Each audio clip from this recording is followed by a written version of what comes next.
Rule over India for more about 200 years तक उन्हें India को रूल किया। So during that time, during the British rule, India united to fight together in a freedom struggle despite their differences in religion, their languages and their religion. पूरा जो entire India है, ऐसा नहीं कि हम we are belong to this religion so we are not going to support the other religion, or languages is different so we are not supporting this languages. ये differences वो लोगों ने देखे ही नहीं।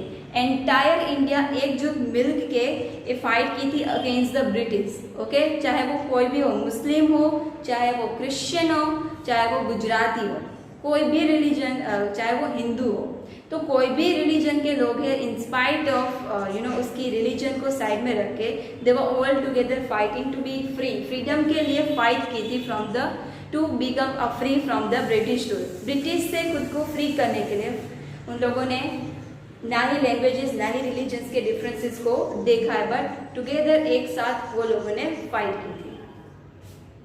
Now people to different communities come together to participate in the freedom movement, यानी कि जो अलग अलग रिलीजन्स के लोग हैं, ये जो वहाँ तब थी कि fighting for freedom, freedom fighting for freedom, उसमें डिफरेंट रिलीजन्स के डिफरेंट कम्युनिटीज़ के लोग आके उसमें ज्वाइन होते थे।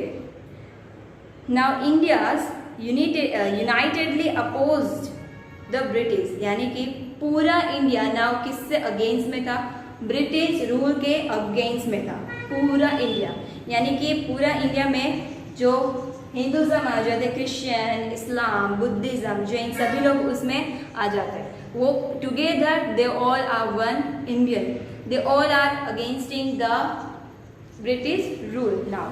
सो protested against them through different way and also went to jail several times, यानी कि उस फ्रीडम फाइट ने they were sacrifice many things, उन लोगों ने काफ़ी सारा सेक्रीफाइस किया है।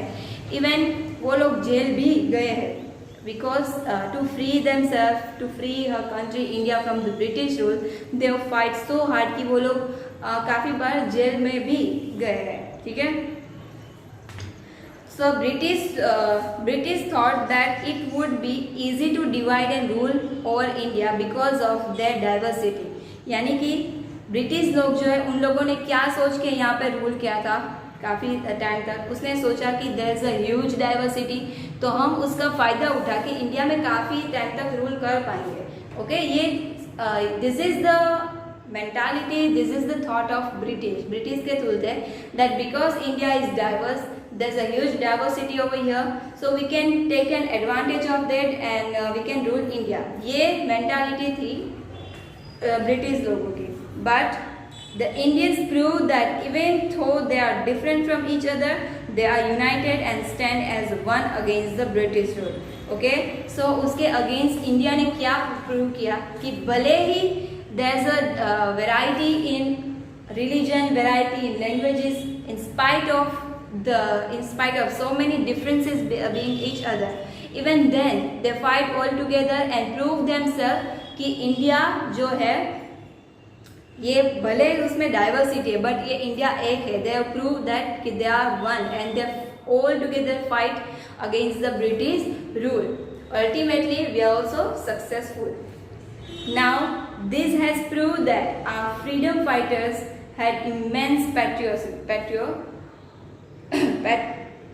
पैट्रियोटिज्म। ओके, ये क्या प्रूव करता है? देशभक्ति प्रूव करता है। ओके, अल्टीमेटली जो हमारे फ्रीडम फाइटर्स है, जिसने to get the freedom they have, even many of them sacrifice their life also to be free from to make the India free, to help the other people, to make other people free from the British rule. They have sacrificed many things. There are freedom fighters जिसने sacrifice की थी उसकी life, even is life, उसके काफ़ी जो lovable members होते हैं, काफ़ी सारे लोगों ने अपने लवेबल मेंबर्स को भी सेक्रीफाइस किया फाइट में। So this is so immense.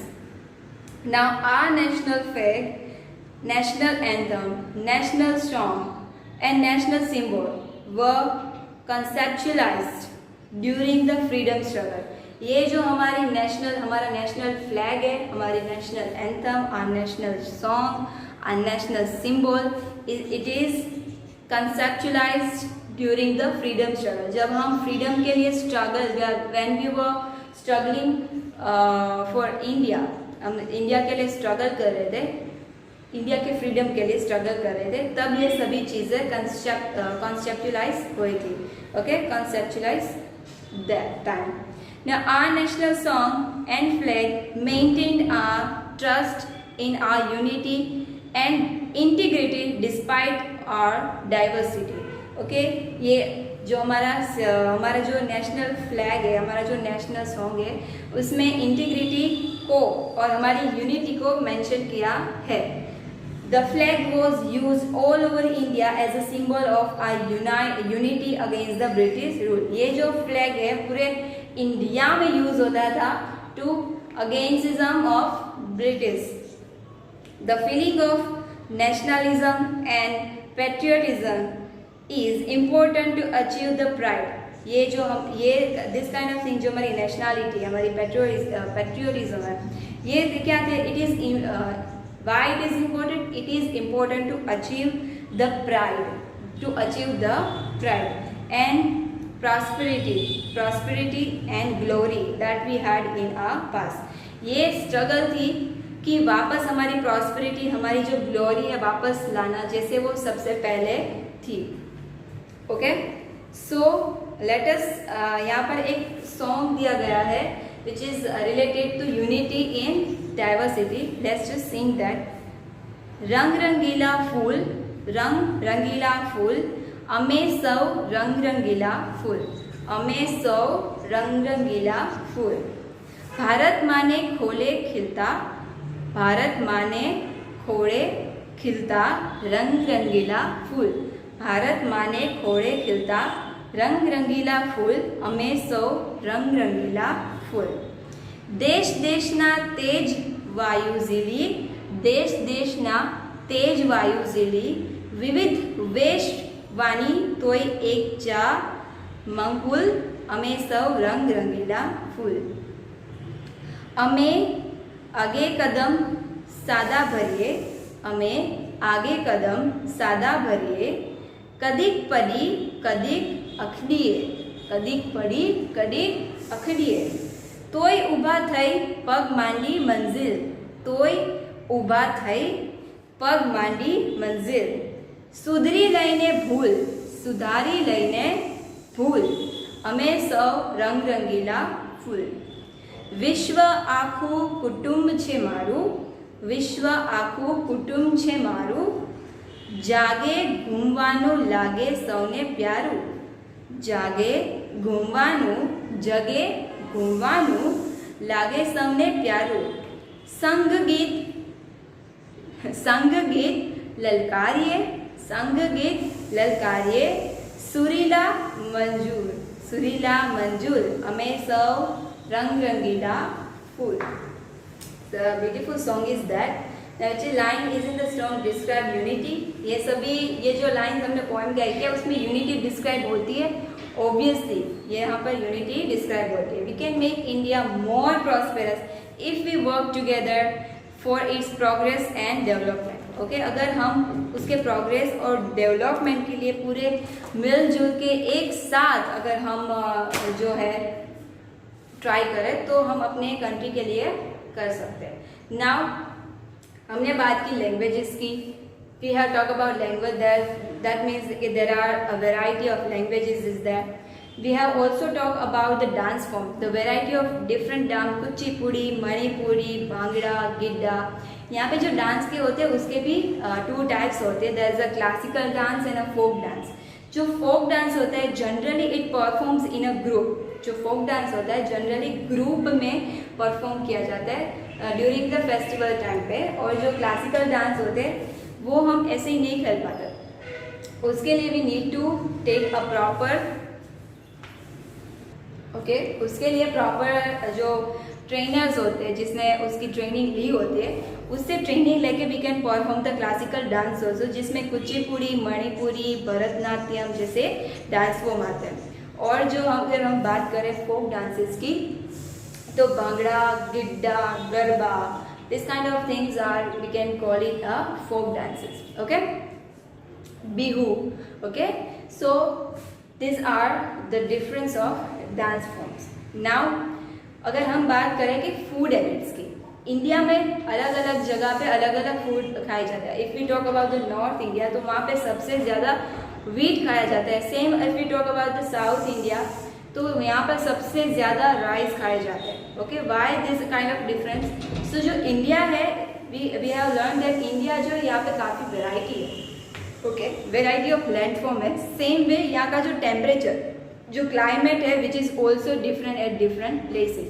सभी स्टेट में इक्वल क्लाइमेट नहीं है, सभी जगह पे अलग अलग क्लाइमेट है. अगर हम नॉर्थ साइड जाए तो वहाँ पर का जो क्लाइमेट है it's little cool. Same way अगर हम साउथ साइड आए तो यहाँ का जो क्लाइमेट होता है वो थोड़ा हॉट होता है. ओके, तो सभी स्टेट्स के जो क्लाइमेट्स होते हैं वो भी अलग अलग होते हैं. सेम वे इंडिया में सभी जगह पर सेम सॉइल टाइप्स नहीं है. इंडिया में सभी जगह पर सेम सॉइल नहीं है. There is a